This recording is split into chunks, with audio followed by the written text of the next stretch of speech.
Hai Sobat Sukses, semua orang punya potensi yang besar. Hanya saja seringkali standar yang kita tetapkan untuk diri sendiri terlalu kecil, tidak sebesar potensi yang kita miliki. Karenanya, kesuksesan seringkali tertunda. Pada video kali ini, Tony Robbins, seorang motivator dan pembicara internasional, serta penulis buku-buku motivasi ternama, memberikan beberapa tips sukses untuk kita semua. Sebelum kita cari tahu 4 tips sukses dari Tony Robbins ini, seperti biasa selamat datang dulu buat sobat yang baru di channel ini. Jangan lupa klik subscribe dan hidupkan tanda lonceng supaya sobat bisa rutin mendapatkan video motivasi lain seperti ini.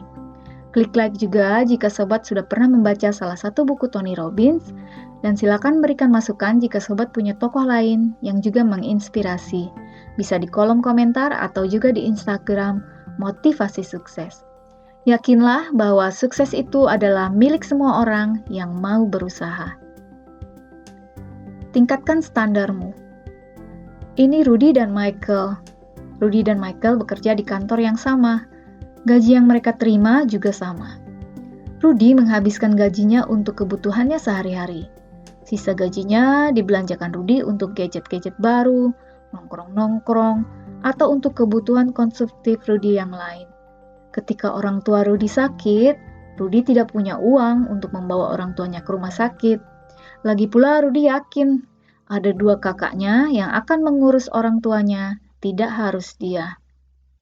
Michael gajinya juga sebesar Rudy, tapi selain untuk memenuhi kebutuhannya sehari-hari, Michael bisa menyisihkan uangnya untuk diinvestasikan. Michael sadar pendapatannya harus dilipat gandakan.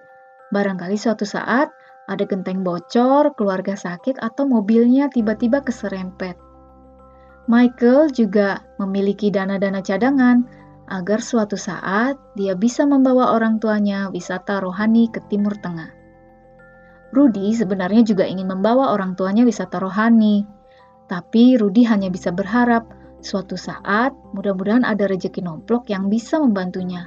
Kalau tidak ada, ya sudah, mungkin bukan rezeki orang tuanya. Yang penting saat ini kebutuhan pribadi Rudy cukup. Michael berbeda dengan Rudy. Michael memastikan selain kebutuhan sehari-harinya cukup, dia juga masih memiliki dana cadangan untuk hari-hari sulit.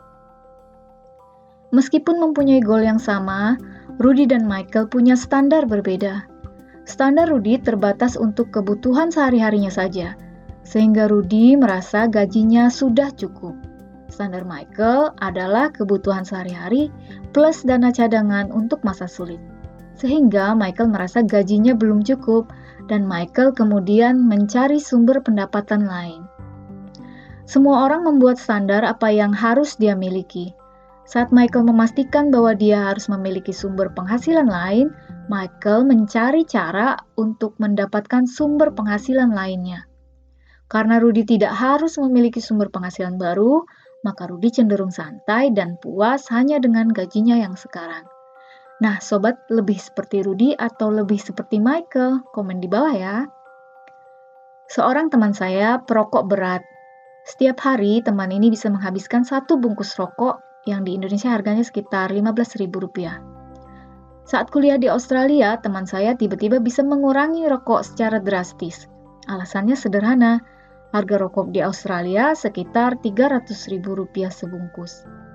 Ternyata teman saya ini memiliki standar harga tertentu untuk kebiasaan merokoknya.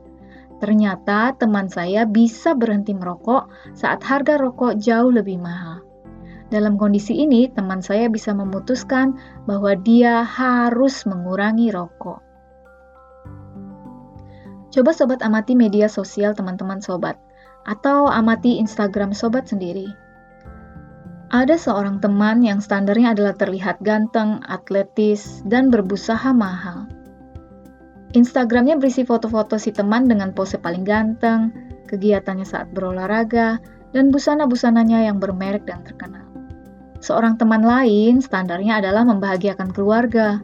Dari Instagramnya terlihat foto-foto kebahagiaannya bersama anak dan istrinya. Semua orang punya standar, dan standar inilah yang biasanya ditunjukkannya kepada dunia. Untuk memenuhi standar ini, mereka harus melakukan cara-cara tertentu atau harus menemukan jalan untuk memenuhinya.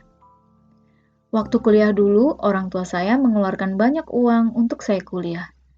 Ketika saya menginginkan tipe handphone tertentu, saya tidak sampai hati lagi meminta tambahan biaya ke orang tua. Saya akhirnya memutuskan kalau saya harus mulai bekerja meskipun belum lulus kuliah. Saat itu, standar hidup saya berubah. Standar hidup saya yang semula hanya harus lulus kuliah dengan nilai yang baik, meningkat menjadi selain lulus dengan nilai yang baik, saya juga harus bisa memenuhi kebutuhan saya di luar kuliah. Bagaimana dengan sobat? Apakah pernah pada suatu masa sobat mengubah standar hidup sobat? Apakah pernah muncul sesuatu yang terjadi dalam hidup sobat dan klik, semuanya tidak pernah sama lagi? Komen di bawah ya. Suatu saat, Michael dipaksa oleh atasan untuk melakukan sesuatu yang bertentangan dengan hati nurani Michael. Michael lalu berkata, "Gue nggak bisa, gue bukan orang seperti itu." Orang seperti apa Michael? Apakah Michael orang yang jujur, lurus, rendah hati? Sejak kapan Michael mendefinisikan diri Michael sebagai orang yang jujur, orang yang berdedikasi, atau orang yang rendah hati? Untuk sobat, sejak kapan sobat mendefinisikan diri sobat sebagai orang yang sebagaimana sobat sekarang? Sudah berapa tahun? Waktu kecil, Tony Robbins diajak orang tuanya ke sirkus. Dan Robbins melihat seekor gajah yang besar dan kuat. Gajah ini diikatkan tali di lehernya, kemudian talinya diikatkan ke sebuah pancang di tanah. Seandainya sang gajah sadar akan kekuatannya, sang gajah bisa saja menarik tali itu dari pancang dan pergi kabur. Kenapa si gajah tidak berusaha untuk kabur? Gajah sirkus dikondisikan sejak bayi. Saat tenaganya masih kecil, bayi gajah ditali dan talinya diikatkan ke pancang. Si bayi gajah tentu berjuang dan berjuang untuk lepas dari tali, tapi tidak berhasil. Dia terus berjuang dan berjuang, tapi tidak pernah berhasil. Sampai suatu hari, si bayi gajah akhirnya memutuskan, "Aku benar-benar tidak bisa menarik tali di leherku ini sampai selama-lamanya." Dan si bayi gajah berhenti mencoba. Apakah sobat seperti si bayi gajah? Sobat bilang tidak bisa. Sobat bilang tidak bisa. Meskipun saat ini sobat sudah jauh lebih kuat daripada saat pertama kali sobat mencoba. Tony Robbins percaya bahwa manusia itu cenderung mendefinisikan diri mereka sendiri dan kemudian meyakininya. Pada satu waktu dan titik tertentu dalam hidup, seseorang menaikkan standarnya dan hidupnya berubah. Jika sobat mendefinisikan diri sobat sebagai perokok, sampai kapanpun sobat tidak akan berhenti merokok, karena itulah definisi diri sobat. Jadi, temukan definisi diri sobat yang baru jika sobat ingin mempunyai standar yang baru juga.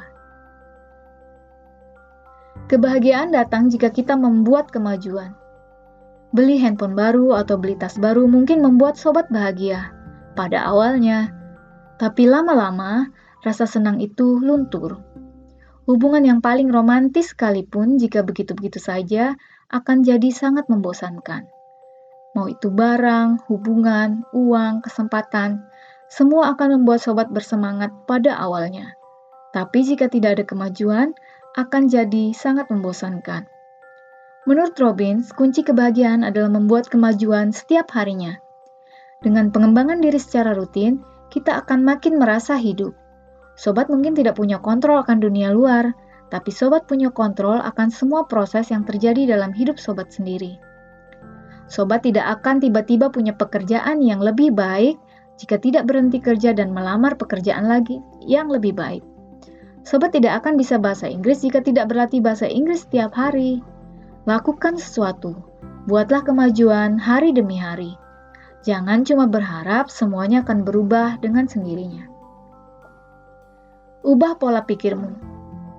Tony Robbins tidak memiliki pendidikan formal. Orang tuanya juga tidak kaya. Jika Tony Robbins bisa sukses, sobat juga pasti bisa. Pernah nggak sobat ingin mencapai sesuatu yang besar, tapi dalam diri sobat muncul suara-suara, "Lu nggak bisa, lu nggak punya pengalaman. Lu nggak bisa, lu miskin. Lupain aja, lu bukan siapa-siapa." Tony Robbins juga punya suara-suara pesimis di kepalanya. Tapi Tony melawan suara-suara itu dan menggantikannya dengan suara-suara baru. Aku bisa. Aku pasti bisa membuatnya membeli produkku. Aku pasti bisa. Orang itu juga pernah muda. Aku pasti didengarkan karena produkku ini akan bermanfaat buat dia. Robbins mengubah fokus, mengucapkan kata-kata positif, berulang-ulang kali di kepalanya sampai kata-kata itu melekat dan tidak bisa tergantikan lagi. Pada usianya yang ke-17 tahun, Robin bekerja untuk seorang pembicara dan diberi tugas membujuk orang-orang membayar untuk ikut dalam sebuah seminar. Robbins berhasil meyakinkan orang-orang yang jauh lebih sukses darinya untuk mengikuti seminar tentang kesuksesan. Robbins yakin jika dua orang bertemu, orang yang kelihatan lebih yakin akan mampu mempengaruhi orang lainnya. Dengan suara-suara baru di kepalanya, Robbins selalu terlihat lebih yakin daripada lawan bicaranya. Cintai pelangganmu. Baik itu menjalankan bisnis atau bekerja untuk bos atau pimpinan, sobat harus fokus pada kebutuhan pelanggan sobat. Banyak penjual yang berlaku baik pada pelanggan hanya karena pelanggan itu masih membeli darinya. Perlakukan semua pelanggan dengan baik, sama baiknya seperti pada awal mula hubungan jual beli. Cintai pelanggan sobat lebih daripada sobat mencintai produk yang sobat jual. Dengan begitu, pelanggan akan terus datang karena merasa dihargai. Nah sobat, tips sukses yang mana yang paling kena dengan sobat? Komen di bawah ya. Jangan lupa like, subscribe, share, komentar, dan follow juga Instagram Motivasi Sukses. Sampai jumpa, salam sukses bersama.